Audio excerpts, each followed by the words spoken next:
years old. And I'm pretty sure that was one of the first things that somebody said to me when I first started public speaking. I remember doing a speech competition and reading a poem and them saying, well, if you're nervous, just picture the audience in your underwear. And I remember that striking me so very, very odd. Welcome to Story Power, a bi-monthly podcast where my guests and I geek out about the stories we are passionate about in all different genres, styles, and formats. My name is Lucinda Sage-Midgorden, and I started this podcast in the summer of 2020 at the beginning of the COVID-19 pandemic. As I watched the reaction of my friends, family, and social media circle, I noticed that many people turned to stories for comfort and help in making sense of the craziness going on around them. My goal was to do the same for my listeners, but as I chatted with my guests throughout the first year, I discovered that their personal stories were the most fascinating thing about each episode. Neil Gaiman says, fairy tales are more than true not because they tell us that dragons exist, but because they tell us that dragons can be beaten. I now know that sharing our experiences with others helps us defeat our own dragons. It is our stories that connect us to one another. Let's see what wisdom today's guest has to share with us. So today is episode 60, and my guest is Tyler Foley. And Tyler, I was looking at your website and all of the things on Podmatch. You do public speaking, coaching, you are an actor, you have written a book, The Power to Speak Naked, which I just love that title. So where would you like to start with all of your endeavors? You know what? We are on Story Power. So let's start with whichever story you want to go down. They are some really fun rabbit holes, and I'm happy to go as deep or as shallow as you want to dig. Well, I love the title of your website. Rock your talks and move your audience. But also you were talking about how to get up in front of an audience and not think of them as naked, but do something else to make yourself feel calm. And I wanted, please give us tips on that. Well, absolutely. And yeah, it's funny because, and what a great place to start with the story, because there's so many stories that go from that. The first one being, I absolutely hate the advice. And I don't even know that it's advice. I don't know where it came from. This picture your audience naked, or you picture your audience in your underwear if you want to be comfortable speaking. I've received that as tips or information or feedback numerous times. I mean, I've been on stage since I was 6 years old, and I'm pretty sure that was one of the first things that somebody said to me when I first started public speaking. I remember doing a speech competition and reading a poem. And them saying, well, if you're nervous, just picture the audience in your underwear. And I remember that striking me so very, very odd. And as I've grown in my craft, as I've been speaking professionally now for over 30 years, 36 in fact, it really has become a thorn in my side. Whenever I hear that, it instantly raises alarm bells in my head. And I'm like, no, that's not good advice. And so when I wrote the book, that was actually how we got the title, because I was sitting around with my team and we were talking about, what are some potential titles, and we were throwing different things out. And I had said, well, my book is on advice. So, what's some of the advice that you've gotten as a public speaker? Let's maybe start with that. And somebody had said, well, you picture your audience naked. And I went, oh, that is the absolute worst advice.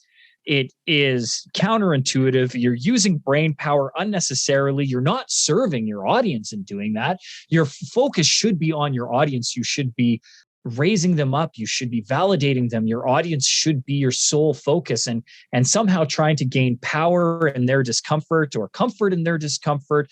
It's remarkably anti-productive. It's in fact rude, in my opinion. Like, why would you want to do this? So I went on this big diatribe about why I absolutely positively did not want anybody on the planet to ever picture their audience naked. I would in fact rather give them the power to stand up and speak naked on their own than to have them ever picture their audience naked. And as soon as I said it, everybody kind of looked and they said, hey, the power to speak naked. There you go. That's your title. And I went, oh, isn't it though? Yes. And the more we explored it, the more I just loved it, because on its surface, I really am poking fun at this picture of your audience naked. No, I want you to be so comfortable, so confident in your message that you could go on stage in the emperor's new clothes and nobody would notice.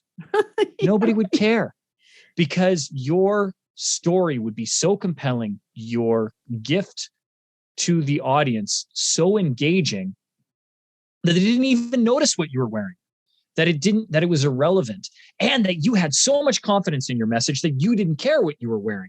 You could go out in a hoodie, you could go out in a 3-piece suit, or you could go out naked, and it didn't matter to you, because it wasn't about you. It was about your audience. It was about serving your audience in the best way possible, and giving them a message so engaging that they didn't notice what you were wearing. So that was the first one. The next one is, part of being able to do that is stripping it down to a basic and raw and naked talk, in that you don't need a PowerPoint. Right. You don't need props. You don't need visuals. You don't need AV. You don't need lights. You don't need lasers. You don't need huge sound systems or even a huge stage. You should be able to talk one-on-one and give a compelling message the same way that you would talk one-on-many. And that messaging doesn't change. And if that messaging doesn't change, then it doesn't matter who you're speaking to or how many you're speaking to, because it's always the same. It's always grounded in the authentic you. And that creates real connection, real power.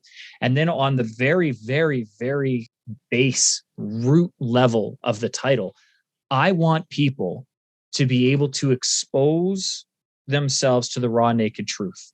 I said authenticity, and to me, authenticity is synonymous with self-awareness. You need to know who you are at your core, and you need to allow other people to see that. So speaking the raw, naked truth, I often say the thing that you're afraid to say is very likely what your audience needs to hear. It's usually what the world needs to hear, is that thing that you're coveting that you don't want to let to the outside world. But when you can give that glimpse in, that's when you really have effective change. It's when you can tell a really compelling story. It's when you can tell it effectively because you're telling it from a place of vulnerability, which allows a little bit more insight into you. And so for all of those reasons, The Power to Speak Naked became the title. And luckily it was compelling enough that we sold enough copies that it became a number 1 bestseller. So that's a little bit of source of pride for me. Well, I'm sure the title had something to do with it. If not, the cover artwork definitely helped as well. Yes, I was looking at the cover artwork thinking, should I use the cover artwork for this book for when I do the podcast? Because I always have only if you want to make sure that it's banned on Instagram, Facebook, and Amazon, because they have issues with the cover. The funny thing is, the stock imagery that we used for the cover, I would love to claim it's me, but it's not. It's a stock photo, was purchased from Jeff Bezos' site, and he won't allow me to advertise because it's a breach of his advertising policy. And what really frustrates me is I've actually seen the same image used as a promoted ad selling terry cloth towels. And how that isn't a breach, and somehow my cover is a breach, and yet it's the exact same image, I will never know. But Jeff and I don't get along, is what I'm saying. It is a world gone mad. That's all I have to say. I'm not invited on his rocket, I don't think. Okay. I'm going to say something that maybe a lot of people would think and not say. I'm not sure I would want to be on his rocket. I might go on somebody else's, but not with him. Oh, come on. A billionaire has your best interest at heart. And I'm sure that thing is engineered to the highest quality standards. No. Well, I probably would never get on a rocket anyway, because I have this whole thing with my inner ears, and I wouldn't be able to do it. For medical reasons, you can't do it. And not because that rocket is shaped like a giant phallus, right? No. It has nothing to do with that. That's right. Exactly. That's right. Well, and have you noticed a lot? I'm going off on a tangent here, but a lot of war monuments are that way. They're phallic symbols. My husband and I were commenting on that when we went to a war museum with his parents, and Barry goes, it's a phallic. The thing outside is a phallic symbol. He just said it to me. He didn't say it to his parents. But it's the thing that you don't mention at Memorial Day services, but we're all thinking it. Right. Yeah. Right. Well, yes, I love that whole idea of feeling so confident that you could, because I've said this on more than one, but it's mostly to women. When I turned 65, I said, you know what? I don't want to wear all that makeup anymore. I'm just tired of it. And so I just don't when I'm going out. I might put some blush or a little bit of eyebrows on, but that's about it, because I just don't want to take the time. I'm almost 69. I don't need to look glamorous. But the other thing is that I loved about what you were saying is I have spent a lot of time as a writer, specifically in my blog, peeling away all of the protective layers and just getting down to saying who I am and what I think, what I really think. And I was very flattered by one of my students. I teach theater classes, acting is one of them. And he's a former student who now does improv. He's a pharmacy assistant, but he does improv. And he and another person were talking in my presence. And he said, I used to be so afraid to get up in front of people. And then I took Lucinda's acting class and it was like, oh, everything's okay. It's all okay. And so after that, I never was worried about getting up and doing my presentations for class. And now I do improv. And I thought, now, what was it that I said in acting class that made it feel so? And I just remembered when you were talking, I usually tell my students, the audience is on your side. They want you to succeed. Yes. And so just think of it that way, because thinking of them naked is sort of appalling, especially for someone to say that to a 6-year-old. Right. Or even, I think at that point I had been acting for a couple of years and they were telling I think I was 9 when I was doing the regional speech competition. So it made me I'm like, no, but you are 1,000% correct that when the audience comes, nobody, even the most evil of individuals will not go to a presentation and sit down and be like, man, I hope this sucks. I know. They just won't show up at that point. They're like, they've already prejudged it. And they're like, no, that's going to suck. So I'm not going to go. Right. The people who have showed up and paid their expectation. They've paid their ticket. They want it to be good. They want you to succeed. They want to be entertained. They want to be informed. All of these things are reasons for them to show up. So they're on your side. And with you having been granted the stage, you're the authority. Right. Nobody knows that better than you. Right. And improv, beautiful training, because nobody knows what you're going to say. Right. And that's true no matter what presentation you're doing. Even if it's a presentation you've given dozens or hundreds or thousands of times. I have the extreme privilege of getting to work with a team that brings Tony Robbins to Canada on a regular basis. And I've probably seen Tony speak, a good couple dozen times now. And a lot of what he says over and over and over and over again. He's got his core tenets, his pillars that he goes back to over and over and over again that he says. But I have seen him deliver the same talk dozens of times, always different. How he says it, when it cues, details that he brings up, common themes and elements, but every time it's a new retelling of the material that he would regularly present. And all the best speakers do that. Les Brown, it goes on, the list goes on and on and on. And we have to remember that even if you have somebody who has heard your material before, they've never heard it that day. Right. And something new will likely come up. And improv is that raw expression of that. And what makes a really good improvisational skit or scene is when people aren't afraid to quote unquote go there. And when they're able to say the thing that's on everybody's mind, but nobody's willing to say out loud. And as soon as you let that elephant out, it releases everybody from the burden of having to think it but not say it. Right. And those are some of the great scenes, whether they make you laugh or cry or both. It's because we tapped into what we know innately to be true. Yes. But we're maybe afraid to say out loud. And when we can release ourselves of that burden, it releases our audience of that burden as well. Yes. And now you have that great understanding. You have a great scene. And a great presentation. And I love improv for all of the lessons. It's amazing the leadership lessons you can learn from an improv class.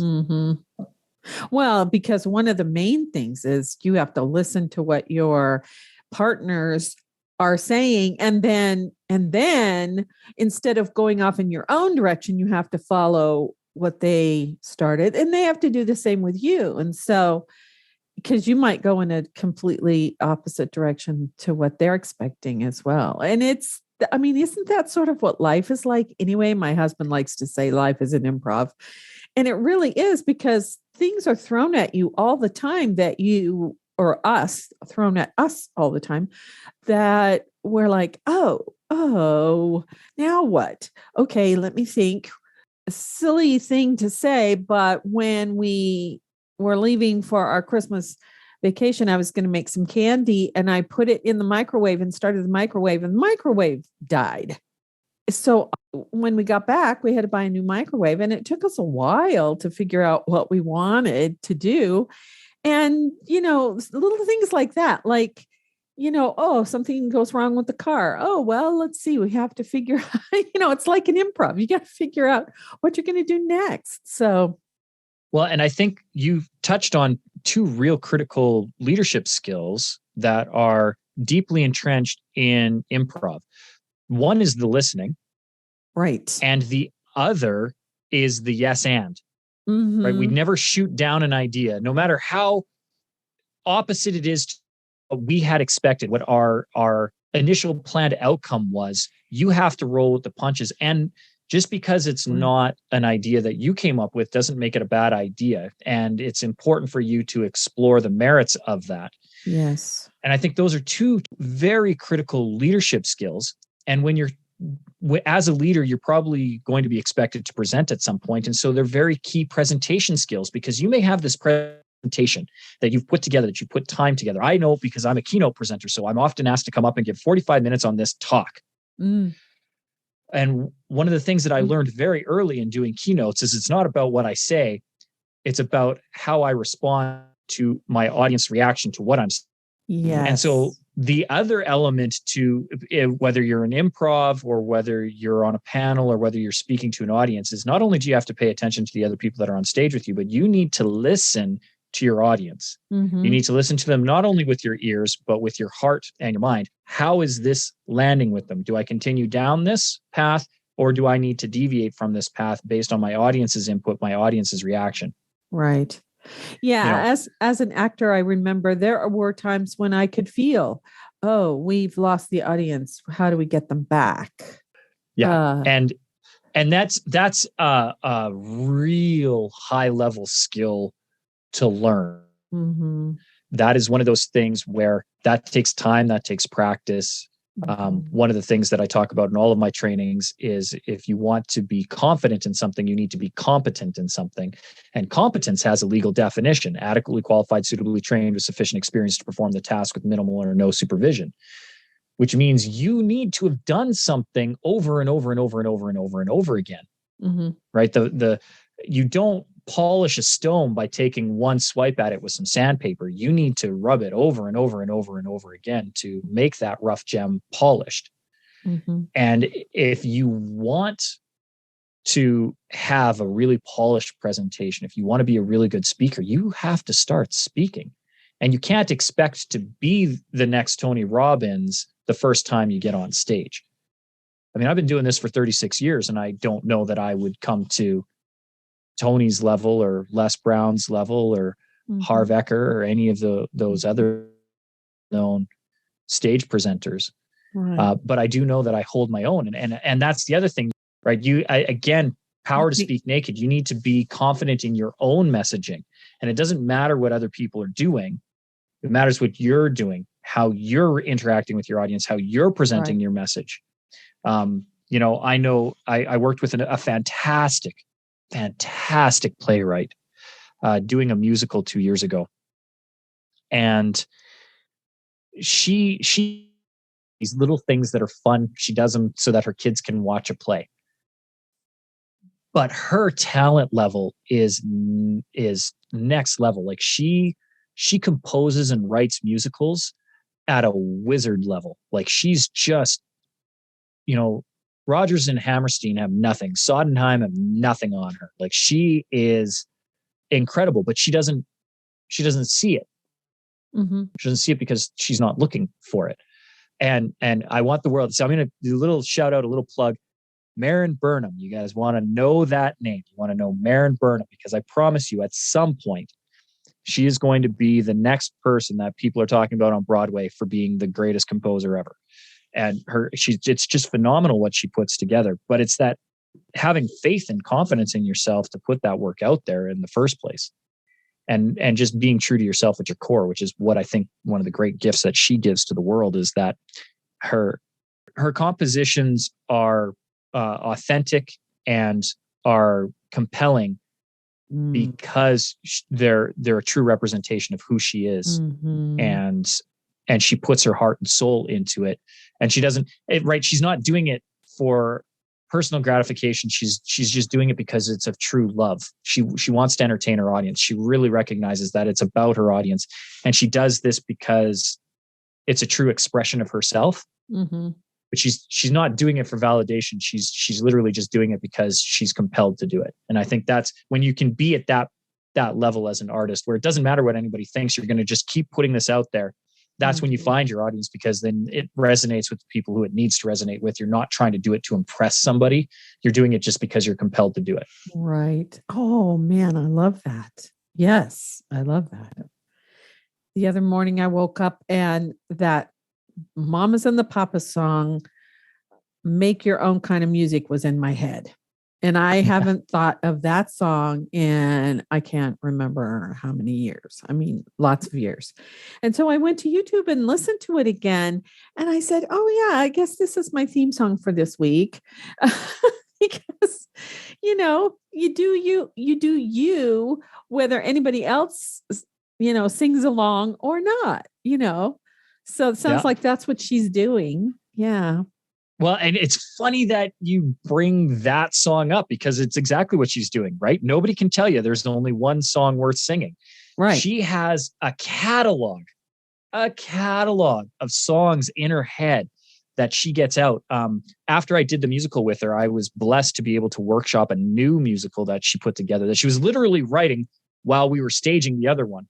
And two totally different. The one that I was in with her was called Featherpen Fairy Tales, and it's very light, very fantastical, very upbeat music. And then the next one that I workshopped with her is called The Garden, and it's about an angel on earth whose task is his garden is the souls of the people in the town that that he's stationed to, and his job as a gardener is in their final hour to help bring them over to the other side, to tend to the garden and to clip that flower from its life and its existence on this earthly plane into a heavenly plane. And the music that she's written around it is just haunting and a complete contrast to the work that she had done with this other musical. Mm-hmm.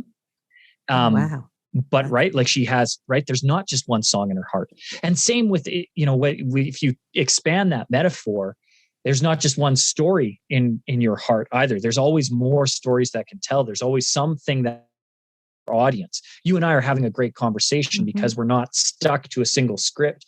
There are so many different avenues and paths that we can go down, and it's our job to connect with that authentically and explore it.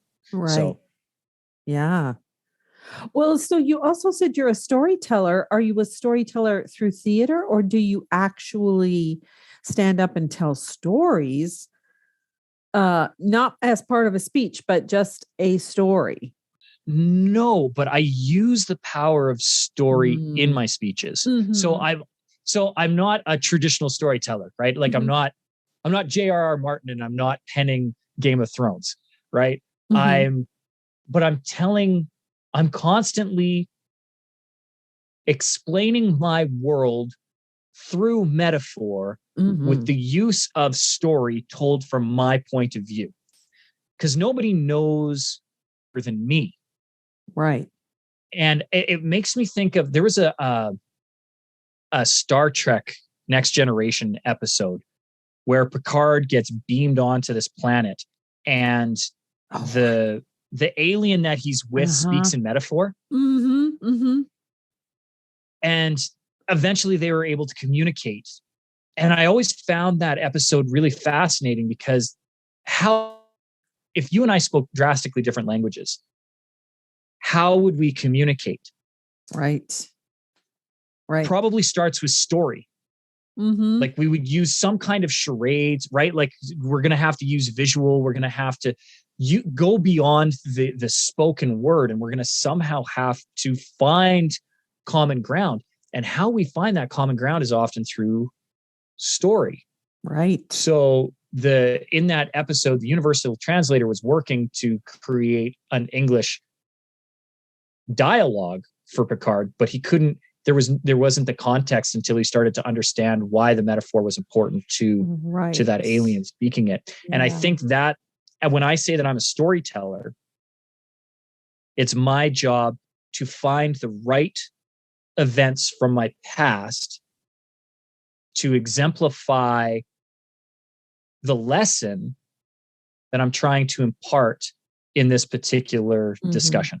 Yes. Right. Yeah. So whether it's me sharing that, at 9, I'm told to picture my audience naked, and how perverse is that to have an adult tell a 9-year-old, I just picture people naked. Right.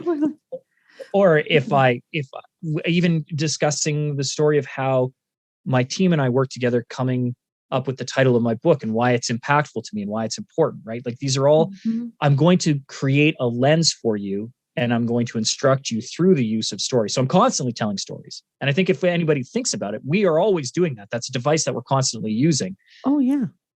But if you want to get really good at public speaking, it's using that device with intention. So one of the things that I've had the great privilege of working with Les Brown, who is really, honestly, in my estimation, one of the best speakers ever.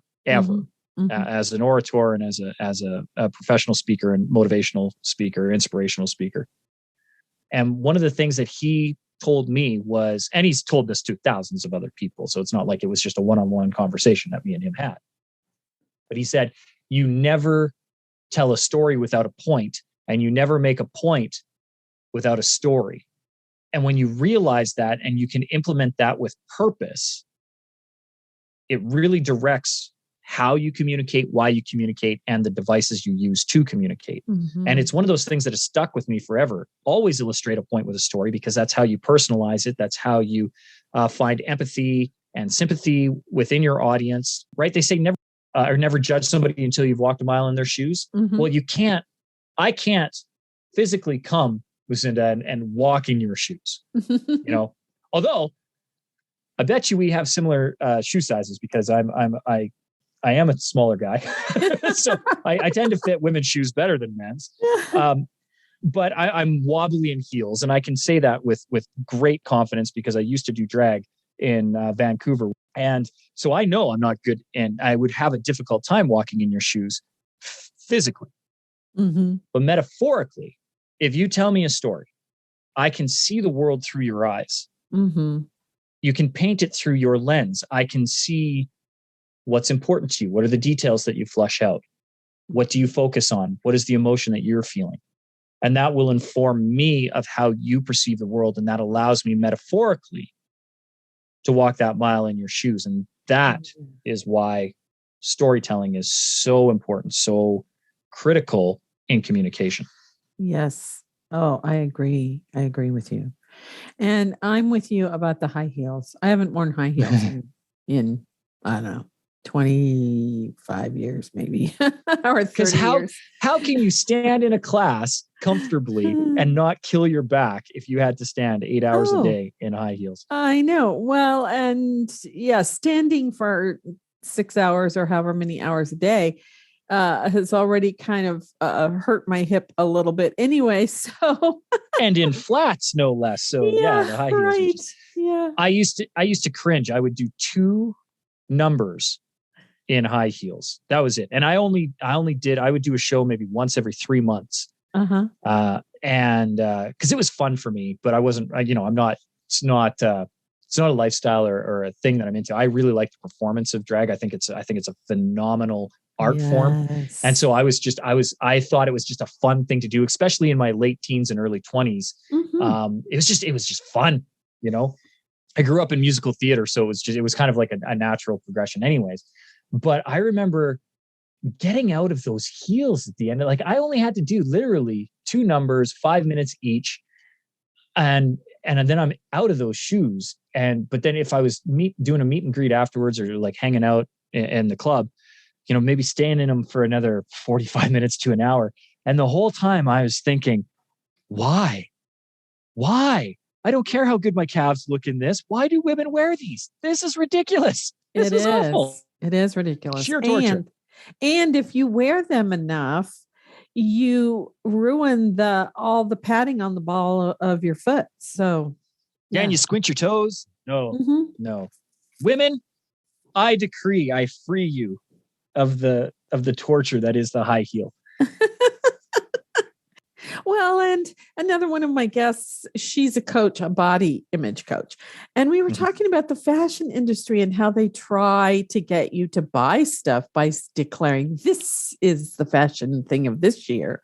And this is and that's the way it's been for centuries, probably. And, I don't know. I've never bought into that whole fashion thing. It's funny because in my 3-day workshop that I put on the second day, we do bring in a style crew that will come and talk about finding your style.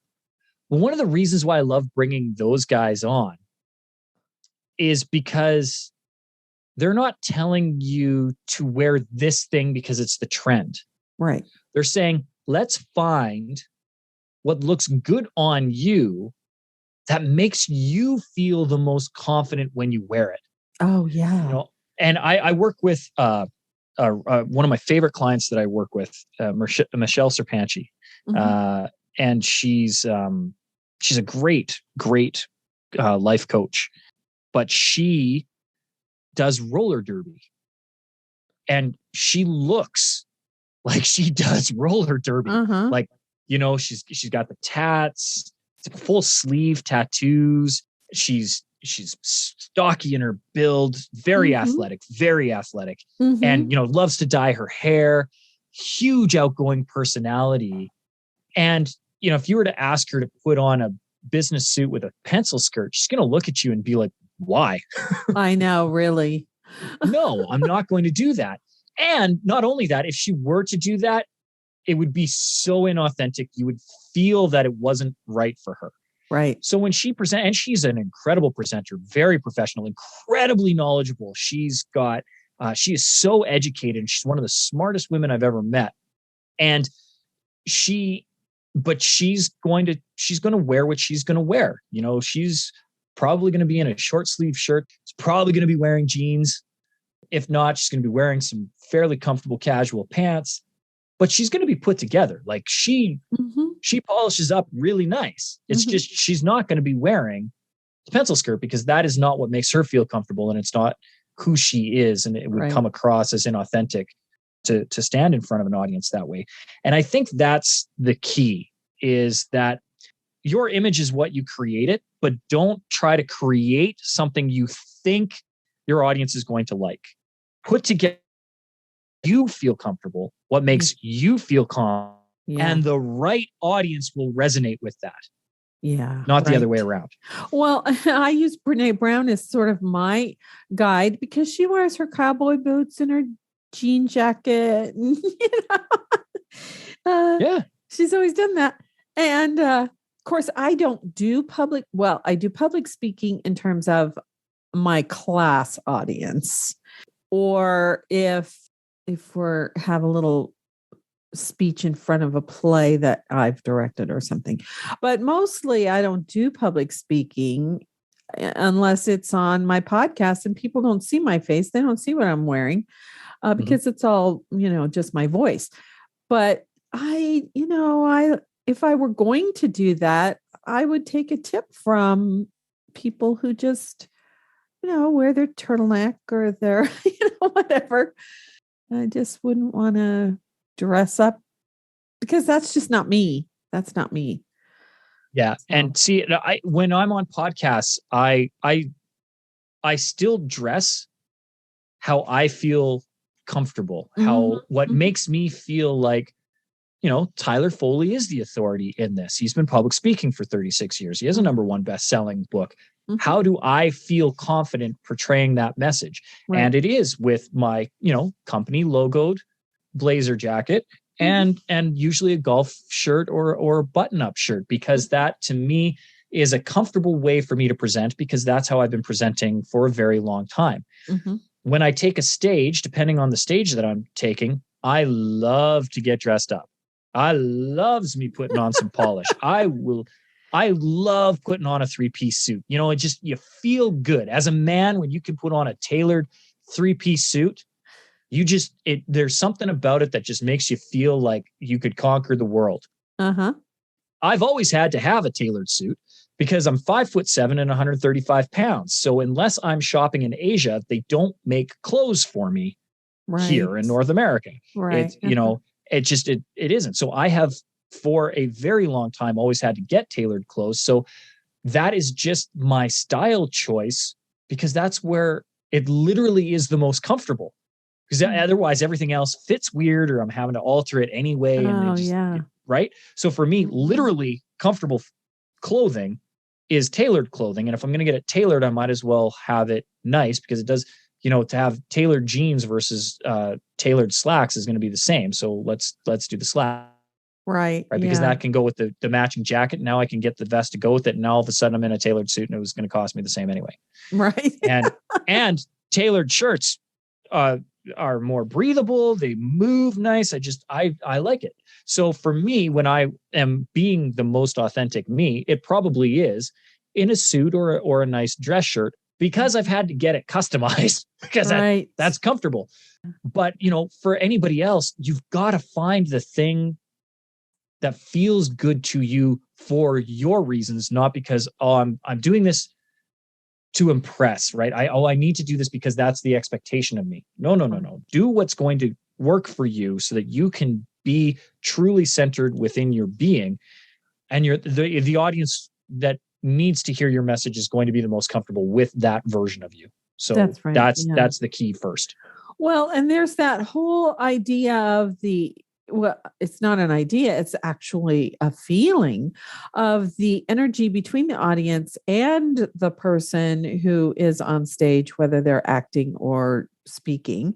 And if the speaker doesn't feel comfortable with themselves, that makes the audience uncomfortable.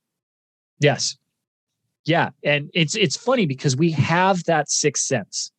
And I've known this as a performer my entire life, because I could feel it, because it was palpable. It was a thing that I could describe. Very similar to if you've ever walked into a room just after two people have been fighting. Do you know what I mean? And you can feel that negative charge in the air. You just know. You're like, ooh, something's off here. You can't explain it, but you know that it's happened. The audience is the same way. We are in tune naturally to how our audience feels, and our audience is naturally in tune to how we feel, because we pick up on those subtle cues. We hear it in somebody's voice. We see it in their mannerisms. And the whole time, even though we may not be trained psychologists or trained investigators, we know innately that somebody is comfortable or uncomfortable. We know innately that somebody believes in their message or doesn't believe in their message. Right. Yeah. And there's actually now science to back that up. a great friend of mine, Brandy Sador, started learning about heart math and passed that on to me. And she instructs a great program on it. And as you are aware, because I could tell from your reaction, right? Vocal cues. You don't have to have the camera on to know the vocal cues that heart math. Yes. Heart math is such an amazing study because it's showing that mind-heart connection, right? When we are in tune. And one of the things that I like the most about the study, the bit that hooked me where I wanted to know more about heart math, was when I was talking about the electromagnetic resonance that our bodies naturally give off, which is why we can have an EKG, measure our heart. It's why we can have the other one, measure the brain. Because we're giving off these electrical impulses. And anytime you have a current flowing in any body, you're going to have a magnetic field. And that magnetic field can be strong or weak. And when our heart and our mind are in alignment, not only does that sinusoidal wave of the electromagnetic field line up and sync, but because it's in sync, because it's operating on the same wavelength, that electromagnetic field expands. And I knew that to be true before I ever saw the science of it, because I know that when I've given a really good performance, when I've been in a musical, or if I've been in a fantastic production, and you have the orchestra in and all of your senses are firing. So your mind is completely and totally working on a conscious, subconscious level, in tune with your heart. And you can feel the hairs on the back of your neck stand up, but you can feel the love in the audience, or the adoration in the audience, or the admiration in the audience. Whether you're on stage or as a part of the audience, you can feel the room collectively come together. And now there's a science to back up that is not just me being a frou-frou artist on stage in the performing arts. That's a real thing. There is science behind it, because when your heart and your mind are in alignment, that electromagnetic field is reaching out to other people and is actually having an impact. They can measure the impact that field has. And as everybody starts to become in alignment, you're basically one big magnet, and it's measurable. And to me, that's how that's when you want to give a really good, powerful speech. It's getting that mind-heart connection. Again, back to story. Why is story so powerful? Because it stops the conscious mind from interjecting and allows you to tap into the subconscious, which then gets in alignment with the heart and gets people to go, yes, this is real. I felt that. I experienced that myself. I am in tune to what you are saying. Yes, that's right. That's growing that sympathetic response. Yeah. One of my favorite authors and workshop leaders, and he's a spiritual leader too, is Greg Braden. And he and Heart Math I think they do things together. And one of his books, I've read several, I think one of his books, and I cannot remember the title, but I'll put it in the show notes, is about how to pray. And the way you pray is not with your mind and with your words, but it's with your heart. Yes. And it's such a powerful book. So that's always kind of how I've done it, but it was nice confirmation from him when I read that book. So, well, and especially when you can find, when there's conflict between your heart and your mind. Oh, yes. And one of the things that I loved about Heart Math is it's like, look, not only does your heart have neurons, but your gut has neurons too. Like a gut feeling is there for a reason. It's your subconscious going, hey, I don't care what conscious brain is saying. Pay attention to this. And when you can be in tune to that can start to inform your decisions. One of the things that I used to teach with my coaching clients when they were waffling on a decision, I would flip a coin. A client that I had once gave it to me, and the coin has two things written on it. On the one side, it says do it. And on the other side, it says forget it. So you're either doing or you're not doing it. And I still have that coin. In fact, it sits just beside me a lot. And anytime I was working with a client, I would flip the coin, but I wouldn't tell them what it landed on, because in your heart what you're hoping the result is, especially if you make it a binary choice like that. So what is your heart telling you? Because it takes that conscious out. You're flipping. You're going to have that gut reaction of the, oh, I hope it's heads. Right. Yeah. Right. It doesn't matter what it is, because the result is irrelevant. It's your feeling that you have of the result that's important.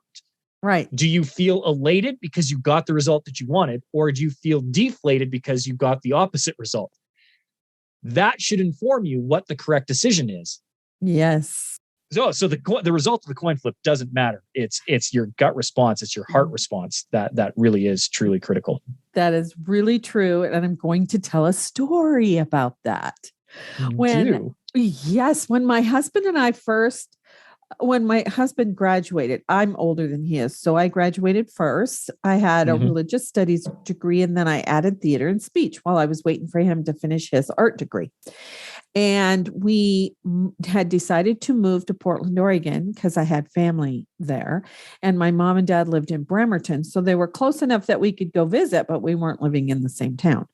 And so we were staying with my grandparents while we were, trying to get jobs and stuff.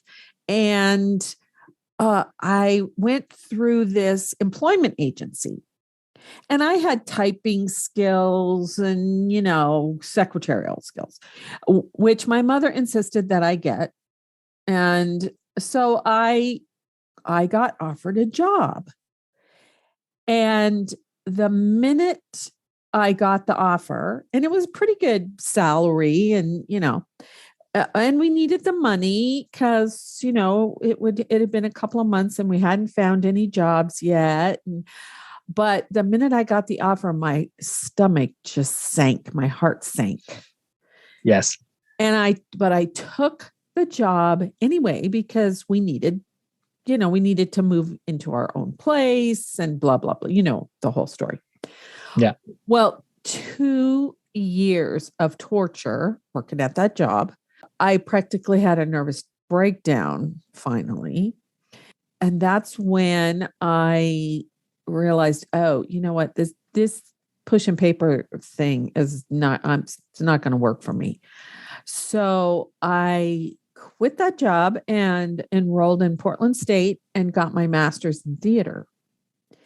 And even though I have never made a whole lot of money doing it, I taught gifted and talented students. I taught at Portland Parks and Rec. I work with Portland, the musical company, which was subsidized by the city, and other, community theater kinds of theaters, semi-professional theaters. And I loved it. And that's what I really should have been doing the whole time. But I didn't think, I don't think I'm going to be able to make money doing that. And so I made myself sick, and I knew it was going to be the wrong decision. So after that, I said, I am never making a decision when my heart sinks like that again. Never again. No, and nor should you. And I applaud you for the awareness that goes with that, because so many people end up fighting that feeling or justifying it off using that conscious mind. And I'm guilty of it too. I know I've been in performance for 36 years. I've been acting since 6 years old. It's a really hard thing to hide on your resume. But I felt that when I was getting into my professional work as a consultant, that I needed to hide that I needed to remove it away or excuse it. And I'm a born performer. Like, you ask my mom, I was dancing in the womb. So I came out singing show tunes. Like it's just ingrained in my DNA. So why would I try to hide that? And during the time period where I would keep it off my resume, or I would try to hide the fact that I was an actor, was when I had the worst time consulting. I had a hard time attracting the right clients. The clients that I did get, I hated working with. As soon as I started being like, listen, why should you work with me? Because I am not like everybody else. This is my credentials. This is who I am. I started getting dream client after dream client after dream client, because I freed myself of the burden of having to be somebody that I didn't like, which was exhausting, having to put on. It was literally a character that I had to put on every day. Oh, yes, I know. I mean, that's a long performance. I just want to be me. Let me be me. And as soon as I allowed myself the freedom to do that, 90% better.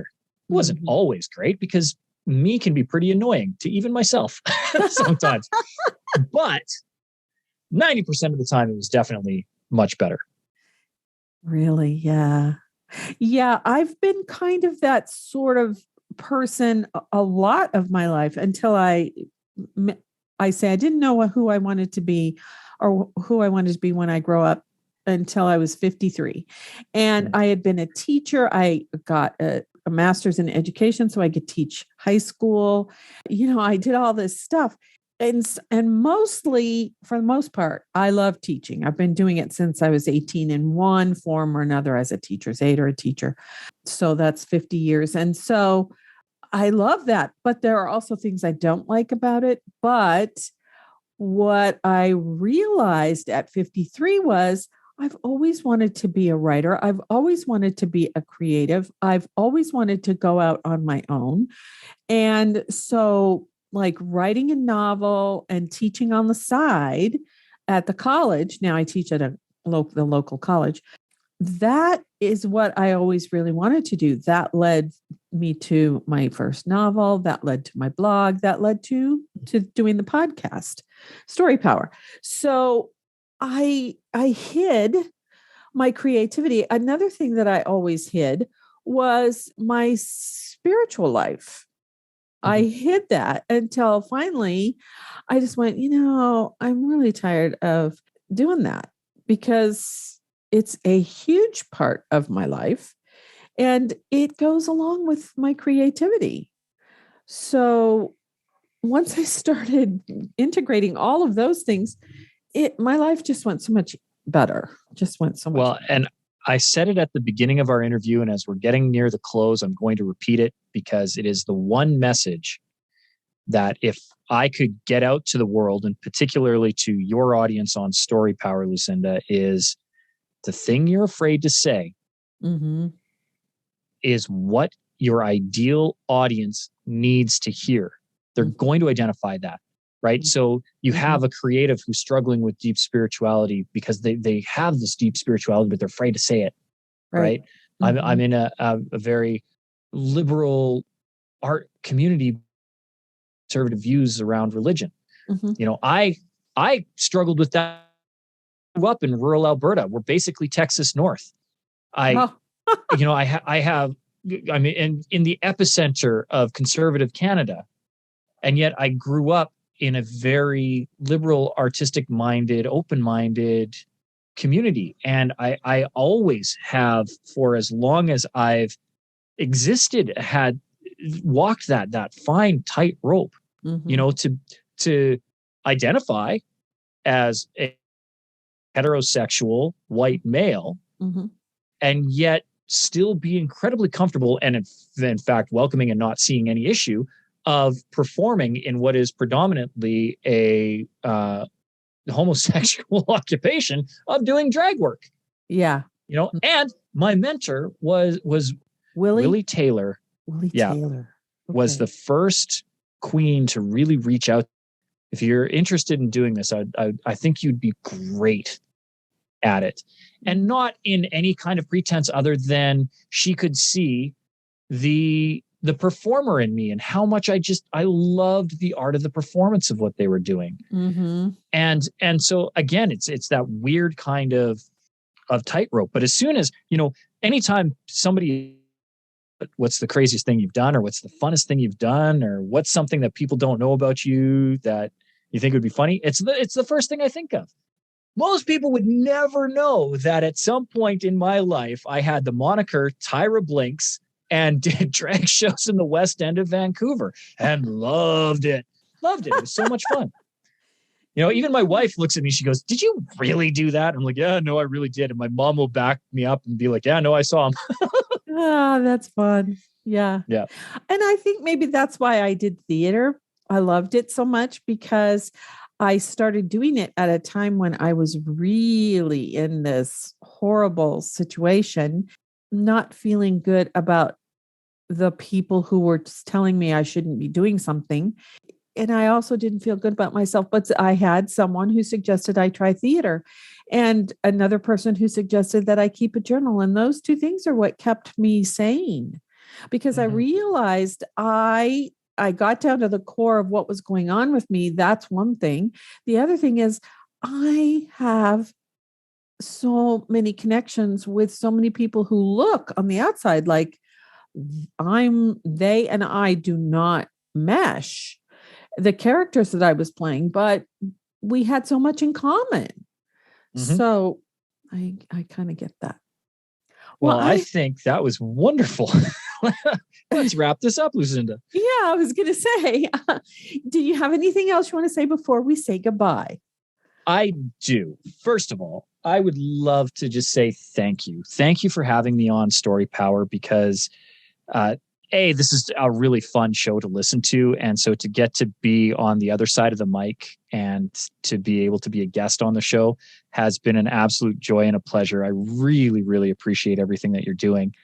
And so I would encourage anybody else who's like me, who's really enjoying what you're doing and what is being presented every couple of weeks on Story Power to, if you're listening to this right now, hit pause on this device and give you a 5-star review because it's not easy to be putting this together. Although Podmatch, and let's give a shout out to Alex and his team for putting together such an incredible platform. Really, as much as it may have made it easier for you to find some really fantastic guests on your show, you still have to produce your show. And there's a lot of work that goes into it. I'm lucky. I get to show up and be the pretty face and the pretty voice and say a couple of words and then go on my way. I don't have to edit it. I will promote it obviously because I love the work that you're doing, but I don't have to come up with that creative. I don't have to do any of the back end work. And I know how much work goes into it, particularly when you're doing one of the most noblest professions, and that is educating. So that's your full-time gig. And this is just a fun thing for you to do and express. So if anybody is getting value out of this, please, please, please hit pause right now. Give Lucinda and the Story Power a 5-star review. And then if you've done that as a gift and as a thank you for doing that, I would welcome anybody to come over to SeanTylerFoley.com, and Sean is spelled the proper Irish way, SeanTylerFoley.com, and tell them Tyler sent you. And for doing that, and if you've given Lucinda a 5-star review for the work she's doing here on Story Power, then I will invite you to come into my free Facebook group, which is called Endless Stages. And I do a live training every Tuesday at noon Pacific, 3:00 Eastern. And I come on for 20 minutes and give a quick training on how to be a better public speaker. The ins and outs of finding podcasts, finding stages, finding a place for your message to come out, how to hone that message, how to really effectively tell your story, how to make yourself interesting to promoters so that if maybe your listener wants to be on Story Power, they could reach out to you, Lucinda, and say, this is who I am and this is what I want to do, and do it in a way that makes you want to have them on your show. So if they can give you a 5-star review, I would, as a thank you, invite them to come over to SeanTylerFoley.com and join Endless Stages. And I will do my best to help them hone their story craft, help them tell their story in a more effective and efficient manner. That's fantastic. Thank you so much. I didn't know that you had listened to my podcast. So it is just so fun. I love doing it. It's and that comes through. That does come through. And I think that's what makes this such a fun show to both listen to and to be a part of, is that you're doing it from obviously from a place of love, because we can hear that as both guests and as listeners of your show. Well, thank you so much. Thank you, Tyler. I'm so glad you agreed to be my guest. Well, it was my joy and my pleasure, and I look forward to the next time you and I get to chat together. Yes, really. Before I go, I'd like to give a big shout out to Podmatch, which I call a dating service for podcasters. Since I joined their platform, I have met so many wonderful people from all over the world, and they make the matches so easy that if you are a podcaster or you have a message that you want to share, you might want to consider checking them out. The affiliate link is at the bottom of my show notes on my website at Sage-Woman Chronicles at sagewoman.life. Part of what I love about them is that they promote civil conversations, and can't we use that right now? So if you check them out, tell them Lucinda sent you. I'd also like to invite you to my Patreon community, where we will have chats with authors or creators. We'll have member chats about the stories that they love, and occasionally we'll have extra episodes or uncut episodes of Story Power. So please go check out my Patreon page at patreon.com/storypower without the hyphen, all one word. I hope you enjoyed the show. If you like what you heard, please share it with a friend and give us a review on your favorite podcast app. It will help people find us. You'll find the show notes for this episode at my website, Sage-Woman Chronicles at sagewoman.life. You can leave a comment there. And remember, as Philip Pullman said, after nourishment, shelter, and companionship, stories are the thing we need most in the world. Until next time, this is Lucinda Sage-Midgorden. Thanks for listening.